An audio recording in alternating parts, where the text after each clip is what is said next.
I thought buying the ship would be the expensive part. I was wrong. The vessel waited at the far end of the harbor, tied to a blackened dock. Its hull leaned toward the water, 2 sails were torn, and 1 mast carried a deep crack. Most sailors passed it. I saw freedom and a shortcut to wealth. My name is Mason, and at 24, I had spent years working for men who owned ships. I carried crates, repaired nets, scrubbed decks, and watched captains return with sugar, spices, silk, and silver.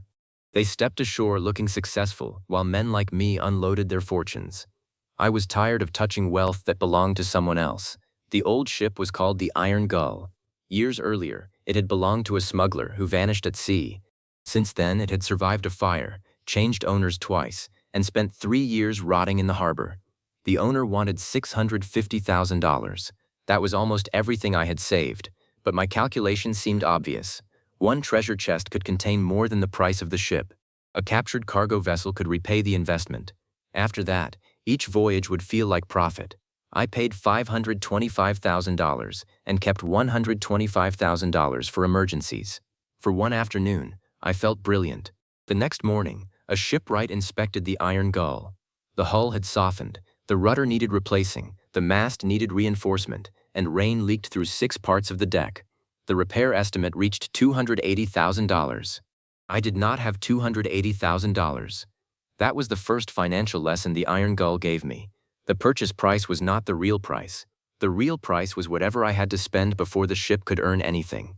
I borrowed $200,000 from a merchant who charged interest every month. I used my remaining savings on repairs. For 3 weeks, carpenters replaced boards and strengthened beams. Every day it sat there, I spent money without earning a single dollar. Then the sailmaker told me that 2 sails were too weak to patch. Replacing them cost another $45,000. Rope, oil, barrels, medicine, tools, and maps added more. By the time it was ready, I had spent nearly $925,000. The ship had cost $525,000. Making it usable had almost doubled the investment. I believed the numbers could work. It could carry cargo, chase merchant vessels, smuggle goods, or follow old maps toward treasure. As long as it brought in more than it consumed, I could survive. Then I had to hire a crew. Experienced sailors wanted high wages and a share of the loot. Cheap sailors lacked skill, discipline, or loyalty. I hired 12 experienced men and 18 recruits. I promised wages, food, and a percentage of whatever remained after expenses. That phrase would later become dangerous. To me, expenses included repairs, supplies, loan payments, weapons, port fees, and damaged equipment. To the crew, every chest carried aboard looked like wealth. They saw gold. I saw overdue bills. Before our first voyage, I spent $60,000 on defensive equipment, shipboard security gear, and ammunition. Without weapons, my ship was a floating target. Food and fresh water cost $18,000. Crew advances cost $90,000. One harbor official demanded $7,500 to ignore missing permits. Another demanded $200 because he knew I had paid the first one. Before departure, I had less than $4,000 left. I stood on the repaired deck and looked at the new ropes, loaded cannons, patched hull, barrels of food, and men waiting for orders. From the harbor, the Iron Gull looked powerful. Financially, I was almost ruined. I owned an asset worth thousands, but I had no cash. My money was trapped inside wood, canvas, weapons, supplies, and promises. I had confused ownership with liquidity. Cash paid wages, cash bought food, cash replaced sails, cash kept a crew loyal when a voyage lasted longer than expected. Before finding a single treasure chest, I depended on the first expedition succeeding. I did not need profit eventually. I needed it immediately. At sunrise, I ordered the Iron Gull away from the harbor and watched the town shrink behind us. For the first few hours, everything felt possible. The repaired hull held steady, the wind filled our sails, and I believed profit waited beyond the horizon. Our plan was simple. We would sail south, follow a merchant route near the Caribbean islands, and look for a lightly protected cargo ship. I had studied port records and learned that ships carrying sugar, tobacco, spices, and cloth often crossed the area. On paper, the route looked profitable. At sea, paper meant very little. The first week passed without a target. We burned through food, fresh water, lamp oil, and patience. Every day cost me money. Wages continued whether we found cargo or not. Supplies disappeared whether the ship earned anything or not. By the 8th day, I understood that a voyage could lose money without anything going wrong. It only had to last too long. Near a chain of green islands, we saw smoke on the horizon. A merchant vessel appeared by noon, heavy in the water and moving slowly. Its deck carried only a few armed guards. For the first time, I felt the numbers turning in my favor. We chased it for 3 hours. The new sails gave us enough speed to close the distance. We fired one warning shot across the merchant ship's bow. The guards resisted briefly, then surrendered after our second cannon blast damaged their railing. No one celebrated yet. They waited to see what we had won. The cargo hold was packed with barrels of sugar, bundles of tobacco, blue cloth, copper tools, and locked boxes containing rare glassware. At first glance, it looked like a fortune. I estimated the cargo could sell for $240,000. My crew saw $240,000. I saw something closer to $100,000. The difference was the cost of turning stolen cargo into actual money. We could not enter a respectable port and openly sell goods taken from another ship. We needed a smuggler willing to buy the cargo quietly. That meant accepting a lower price. The buyer would take the legal risk, bribe officials, and resell everything. By the time we reached a dim port, the sugar had absorbed moisture. 2 tobacco bundles were ruined by seawater, and several pieces of glassware had shattered. The smuggler offered $145,000 for everything. I wanted to refuse, but I had almost no cash left. Food was low, the crew expected payment, and one sail needed urgent repairs. I accepted. The 12,000 coin treasure became $145,000 the moment I needed to sell it quickly. Then the deductions began. The port official took $10,000. The smuggler charged $6,000 for storage and unloading. Replacing rope cost $3,500. Repairing the sail cost $14,000. Food and water for the return journey cost $16,000. That left $95,500. My loan payment and interest took $30,000. Now I had $65,500. The crew received its agreed share of the loot, $42,000. I kept $23,500. After nearly 3 weeks at sea, one chase, cannon damage, spoiled cargo, bribes, repairs, and constant risk, my first capture had earned less than the cost of replacing 2 sails. The crew still felt cheated. They had seen barrels, cloth, tobacco, and locked boxes. To them, the voyage had produced a fortune. They did not care about the low sale price or replacement costs. That was when I learned the second lesson of the Iron Gull. Revenue was what the cargo appeared to be worth. Cash was what someone actually paid me. Profit was what remained after everyone else took their share. Those 3 numbers were never the same. I returned to sea with a repaired sail, a nervous crew, and less money than I had expected to earn in a single day. Still, I convinced myself the voyage had been a success. We had survived. We had captured cargo. We had made a profit. I ignored how small that profit was because I wanted the dream to remain believable. The sea had not defeated me. It had only shown me how expensive victory could be. 2 days after leaving the smuggler's port, the sky changed. By afternoon, dark clouds covered the sea. The sailors recognized it first. They shortened the sails, tied down the barrels, and checked every rope twice. I had prepared for enemies and forgotten the sea could be even more expensive. The storm reached us after sunset. Rain struck the deck like gravel. Waves lifted the Iron Gull and dropped it hard enough to shake every beam. I stayed near the wheel, trying to look calm, while the ship twisted beneath my feet. One repaired sail tore along its lower edge. Then a rope snapped. The loose sail struck the mast until 2 sailors climbed into the rigging to secure it. The mast could split at any moment. Below deck, barrels rolled through the hold. Several cracked open, spilling food and water. A cannon broke free and smashed through a storage wall before the crew stopped it.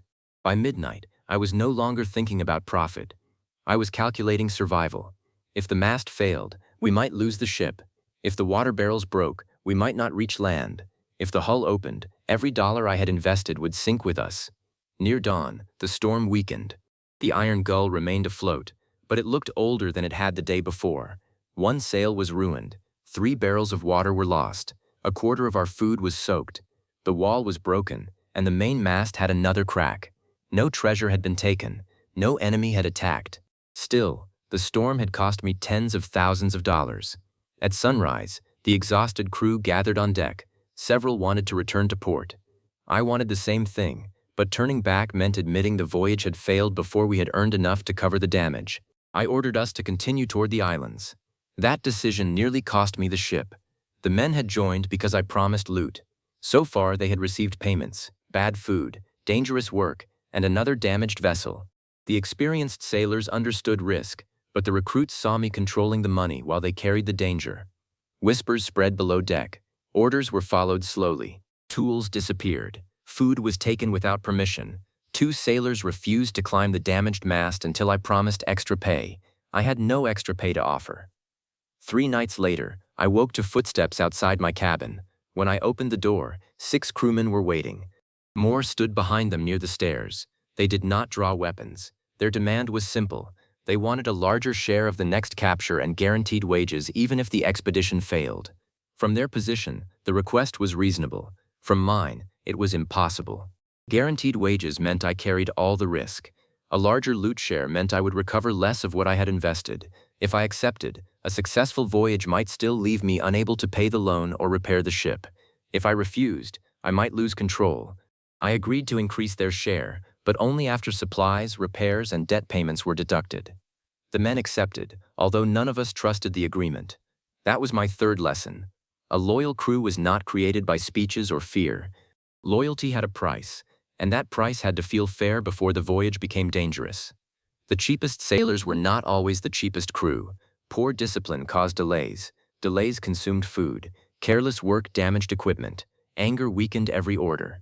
I had saved money on wages and created a larger cost elsewhere. By the time we reached the first Caribbean island, I had a cracked mast, limited water, spoiled food, and a crew that could turn against me if the next opportunity failed. Then we found the map. A trader in a coastal village offered me parchment marked with a small island, a hidden bay, and a black symbol beneath 3 palm trees. He claimed it led to treasure buried by a Spanish captain. He wanted $12,000. I had only $14,000 left. A careful captain would have walked away. I bought it. The map looked convincing in the candlelight.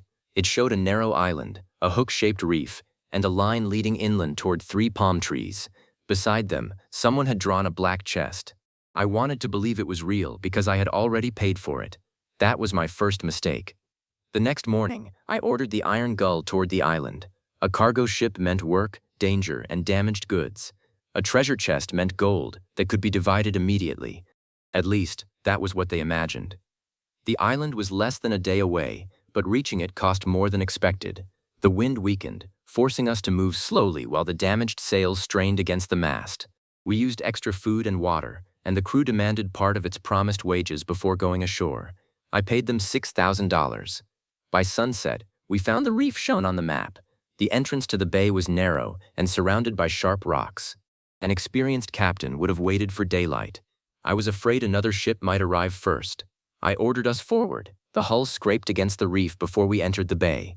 The impact did not sink us, but water began leaking through a damaged board. 4 men spent the night pumping, while the carpenter made a temporary repair. The map had cost me $12,000. Now it had damaged my ship.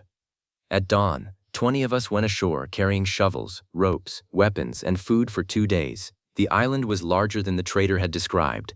Thick trees covered the hills, and the shoreline curved into several similar bays. We found 3 palm trees before noon. There was nothing beneath them. We found another group by sunset. The marks on the map were vague, and the distances were measured in steps without explaining whose steps had been used. Every direction depended on landmarks that might have changed years earlier. By the second day, the men had opened 6 empty pits. 2 shovels broke against stone.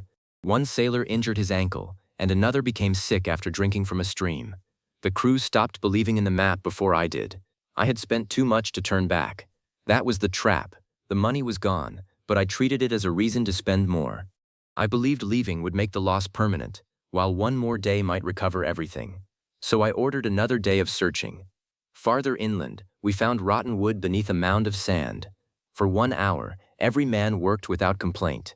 It looked like the remains of a buried chest. When we uncovered it, we found broken planks, rusted nails, and 3 corroded copper pieces worth less than $1. The crew stared at me. I had promised treasure. I had led them to rubbish. On the return to the beach, we saw smoke above the bay. I ran the final distance and found the Iron Gull surrounded by small boats. Rival pirates had discovered us. They had not taken the ship because the remaining crew had fired the cannons, but they had stolen 2 barrels of powder, food, tools, and part of our water. Before leaving, they cut several ropes and damaged our smaller boat. We had found less than $1 and lost all supplies worth more than $35,000. The temporary hull repair was also failing. For the first time, I understood that treasure hunting was not simply a search for wealth. It was a business with uncertain revenue and guaranteed expenses. Maps cost money, searching consumed wages and supplies. Every day increased the chance of storms, illness, attack, or equipment failure. Even real treasure could become unprofitable if finding it took too long. We left before nightfall. The crew no longer spoke about gold. They counted the remaining food and watched me whenever I studied the map. I kept it folded inside my coat, not because I trusted it, because throwing it away would mean admitting I had paid $12,000 for a lie and risked the ship to protect my pride. By morning, the Iron Gull was taking on water again. The nearest safe port was 2 days away. We had food for one. By sunrise, the food was divided into portions so small that the crew stopped calling them meals. Each man received dried meat, weak water, and a handful of grain. The carpenter worked below deck, pressing cloth and tar into the damaged hull, while 2 sailors pumped without rest. The nearest port was 2 days away. We had supplies for one. I ordered the Iron Gull north and told the crew we would reach safety before the water ran out. I sounded confident because fear spreads faster on a ship than fire. Inside, I counted every possible loss. The hull needed repairs. The missing powder, broken boat, ropes, tools, and stolen food would cost more than I had left. My loan payment was approaching, and the crew expected wages at port. Even survival had become unaffordable. By midday, a sail appeared behind us. At first, I hoped it was a merchant vessel. Then I saw the dark flag of a ship built for speed. The rival pirates had returned. They knew we were damaged, short on powder, and unable to fight or outrun them for long. I ordered every remaining sail raised. The cracked mast groaned in the wind. Water entered faster through the damaged board, forcing more men below deck. That left fewer hands for the sails and cannons. The enemy gained on us. We had powder for 4 serious shots. I could fire early and hope to damage their rigging, or wait until they came close enough to make every shot count. I waited. Their first cannonball struck the sea beside us. The second tore through the railing and destroyed the barrel holding our final grain. When they came within range, we fired. Our first shot missed. The second damaged their forward sail. The third struck their hull, but did not stop them. I saved the last charge. The crew prepared for boarding. Some blamed the rival pirates. Others blamed the map. Most blamed me. Then the wind shifted. The enemy turned to repair its sail as rain appeared between us. It gave us cover to change direction and vanish toward rocks. We escaped. The crew called it luck. I called it another expense. The cannon fire had damaged our railing. The sudden turn split a repaired rope, and the main sail opened along an old tier. The carpenter warned that the hull patch might last one more day. That night, no one slept. The men whispered about taking control of the ship and sailing toward a closer island. They believed there might be food there. I knew traders controlled it and would demand payment we did not have. I could no longer command through promises. I gathered the crew and opened my account book. For the first time, I showed them everything. I showed the price, repairs, loan, interest, weapons, food, bribes, sales, and the tiny profit from our first capture. I showed how the treasure expedition had turned that profit into another loss. The numbers didn't make them loyal, but they made my fear visible. I offered a new agreement. No captain's share would be taken until the ship was repaired, the debt was paid, and every crewman received his basic wage. After that, the remaining loot would be divided by a fixed system everyone could inspect. The experienced sailors agreed. The recruits followed. Fairness became more valuable than authority. We reached port the next evening with empty food barrels and water covering the hold floor. The harbor master demanded $8,000 before allowing us to dock. I had $2,400, so I sold one cannon. It was worth about $30,000. The harbor buyer gave me $16,500 because he knew I had no choice. I paid the fee, bought food, and hired workers to stop the leak. By midnight, only $600 remained. We had survived the storm, island, attack, and shortage, but survival had stripped the Iron Gull of supplies, weapons, cash, and confidence. I finally understood the cruelest rule of the sea. A voyage didn't need to sink my ship to destroy me. It only needed to force me to sell tomorrow's strength to pay for today's escape.